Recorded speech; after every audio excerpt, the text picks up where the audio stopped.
want to take you back to the Etihad deal. At Qantas, you were very keen on Qantas doing it. Alan Joyce has completely rejected it, and that allowed you, of course, to do it at Virgin. Where is the difference? Do you think Alan Joyce has made a fundamental error?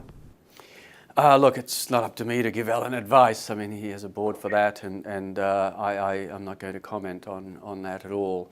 All I know is that for our business, we need a European, Middle Eastern, UK, etc. Presence.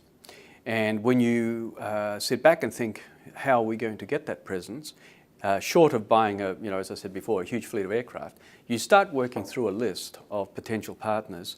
You'd have to say, no matter which way you look at it, Etihad would be number one. Perfectly positioned geographically, one-stop to anywhere in Europe or anywhere that part of the world. By any measure, and I mean any measure, it is one of the best airlines in the world. Just look at the awards it's been winning, just having a look at the way it's run. It is a very professional, very safe, very good product with great service. And then you look at the third element, which is the network, and you say to yourself, this is a network that is made in heaven effectively, because it gives you the capability of operating one stop, as I said before, to Europe or the UK without backtracking, without making two stops, without having to go through Heathrow or some other port, and it's perfect. Then overlay that with the fact that it opens up the whole Middle East area, which we know is a reasonably sized market. And we will be the first Australian airline to fly into the Middle East for decades. I think the last time an Australian airline flew was 1993, if I remember correctly.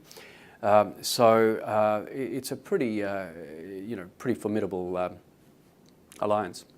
Why did Alan knock it back? I don't know. You'd have to ask him. Yes, you do. You know why he did it. You did you? What did he say? Well, you obviously were part of all those conversations, and it's an interesting strategy because one of you is going to be wrong. I can see why you can see why it's good for Virgin, but there it was for Qantas. Most of those advantages applied to Qantas as well. Well, I wonder if I could take you back in history. If we turn the clock back about, I'm showing my age now, I guess, but say 30 years or 25 or whatever it might be, when Singapore Airlines, Malaysian Airlines, a lot of those Asian airlines were starting to form and in any shape in terms of size. And I remember very clearly a lot of people saying, these carriers are going to be so big, they're going to be so dominant, they're geographically placed in the globe where they'll be able to fly, from their port one stop to anywhere else. And the initial thought by everybody was, we've got to fight these people. We've got to stop these people from growing. Now you can see where we are today. Those Asian carriers are very successful. I mean, Singapore Airlines, an excellent airline. Cathay, an excellent airline. All of these airlines are terrific. What we're seeing is history being revisited.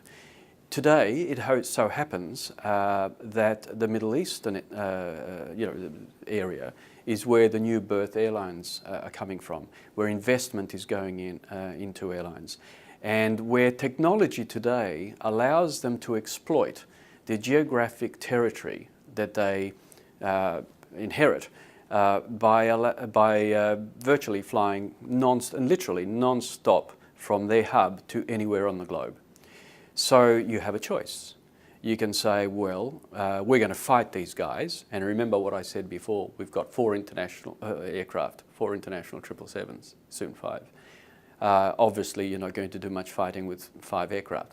Or alternatively, why don't we work together and try and get synergies and benefits that benefit all parties? And I think the deal that we have with Etihad benefits both parties. Well, I know it benefits both parties, or James wouldn't have done the deal. And neither would I. So I think it's an area of the world you can't ignore.